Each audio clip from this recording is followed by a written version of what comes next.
Welcome to खोलो किताब। आज हम क्लास 6 की वर्कशीट नंबर 33 करेंगे। 33 है सोशल साइंस की, जो 17 नवंबर को आपको दी गई है। ये वर्कशीट इंग्लिश मीडियम के स्टूडेंट के लिए है। अगर आप हिंदी मीडियम के स्टूडेंट हैं तो यहाँ आपको एक लिंक दिख रहा होगा, जिस पे आप क्लिक करके हिंदी में इस वर्कशीट को सॉल्व होते हुए देख सकते हैं, समझ सकते हैं। अगर आप चैनल पे नए हैं तो इसको सब्सक्राइब कर लें और वीडियो पसंद आने पे लाइक, कमेंट और शेयर करना ना भूलें। तो चलिए देखते हैं। सबसे पहले स्टूडेंट यहाँ अपना नाम लिखेंगे, यहाँ क्लास टीचर का नाम हो जाएगा।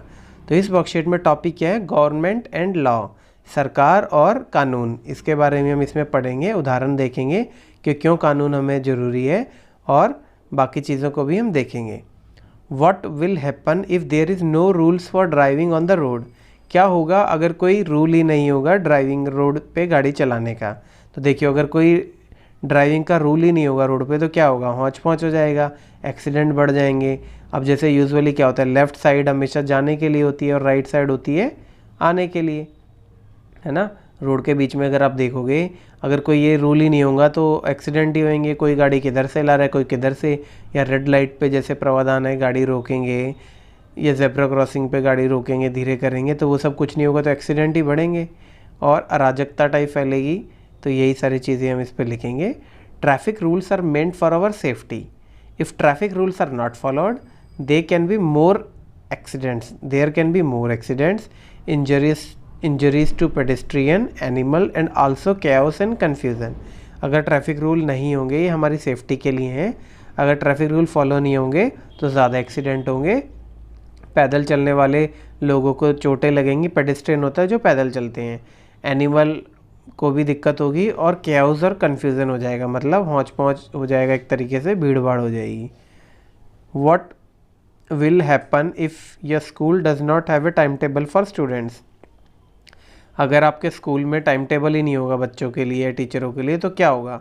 तो भी यही हो जाएगा, कैओस हो जाएगा और कन्फ्यूज़न हो जाएगी। क्यों? किसी को पता ही नहीं होगा कि नेक्स्ट जो आपका पीरियड है वो किसका होगा, या आपको कौन सी बुक्स लेके जानी है, या लंच कब होगा आपका, और कौन टीचर पढ़ाएगा, आपको लैब में जाना है कि कहाँ जाना है। तो इससे भी काफ़ी कैओस हो जाएगा, और जिससे आपको दिक्कत होगी, पढ़ाई में आपका ध्यान ही नहीं लग पाएगा।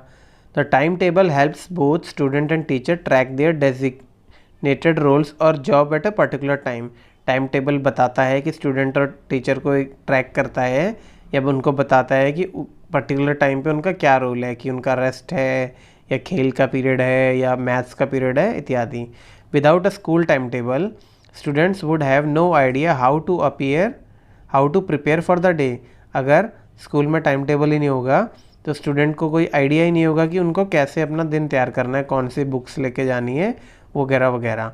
How much transit time they have before they are late for the class. उनके पास कितना टाइम है एक क्लास से दूसरे क्लास जाने या कंप्यूटर लैब जाने के लिए, ताकि वो लेट ना हो जाए क्लास से। And who their teacher are, और कौन उनको टीचर वो पढ़ाएगा। तो ये सारी चीज़ें भी एक तरीके से दिक्कत हो जाएंगी, हौच पौच हो जाएगा। How are the rules set when you play a game with your teammates. जब आप कोई टीममेट्स के साथ अपना गेम खेल रहे होते हैं तो रूल कैसे सेट करते हैं? या तो देखो, हम कोई इंटरनेशनल गेम है तो उसके हिसाब से देखते हैं कि वहाँ क्या रूल बने हुए हैं, या दूसरा साथ में हम क्या करते हैं, खुद के रूल बनाते हैं आपस में बैठ के। सपोज़ आप गली क्रिकेट खेल रहे हो तो आप रूल ऐसे खुद से बनाते हो ना, बात करके, कि यार वो वाली जो आंटी हैं उनके यहाँ बॉल चली जाए तो ज़्यादा किचकिच करती हैं, बॉल देती नहीं है, तो उसके लिए आप रूल बना दोगे, वहाँ बॉल जाएगी तो जिसने मारी है वही लेके आएगा, और वो आउट भी कहलाएगा। या सामने वाली दीवार पे डायरेक्ट बॉल लग जाएगी तो आउट माना जाएगा। या 3-3 ओवर का ही मैच होगा, या नाली में बॉल अगर बाई चांस चली गई तो जिसने मारी है वही बॉल निकालेगा। ये सारे आप रूल बनाते हो या आपस में डिस्कस करके ही तो बनाते हो, आपस में बात करके। तो यही सब लिखेंगे। We all decide the rules in beginning of the game with proper discussion with one another and implement them during whole games.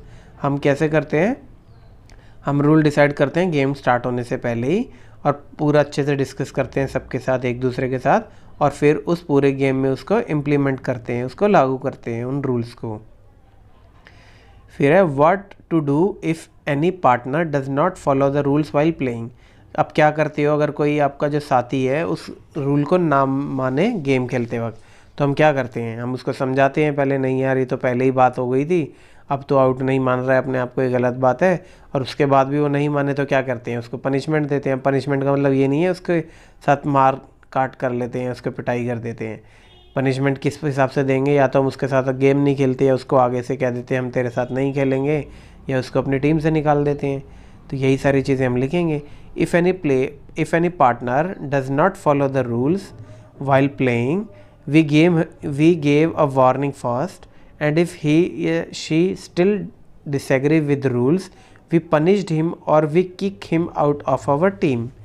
Kicking out का मतलब एक फ्रेज है कि हम उसको टीम से निकाल देते हैं, ये नहीं कि उसको लात लूत मार के भगा देंगे। उसके बाद क्या है, while doing any work there is a need to make rules and follow them as well। in any country rules have to be made so that people can live together। कोई भी आप काम करते हैं उससे पहले रूल होना बहुत ज़रूरी है। जो देश होते हैं उनको पीपल का साथ रहें, और जो वहाँ के जनसंख्या है, लोग हैं, वो साथ रहें और खुशी खुशी रहें, उनके लिए रूल बनाना बहुत ज़रूरी है। These rules are called the law of the country which are different in way country. यही जो रूल्स होते हैं इन्हीं को हम लॉ भी बोल देते हैं। कंट्री का लॉ क्या कहता है, लॉ, और सब कंट्रियों के अलग अलग लॉज होते हैं। डिस्कस विद योर पेरेंट्स और teacher and tell whether the law should be equal for anyone।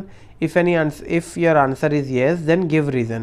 अब अपने पेरेंट्स से या टीचर से डिस्कस करो कि क्या लॉ जो होता है, जो रूल है, वो सबके लिए सेम होने चाहिए।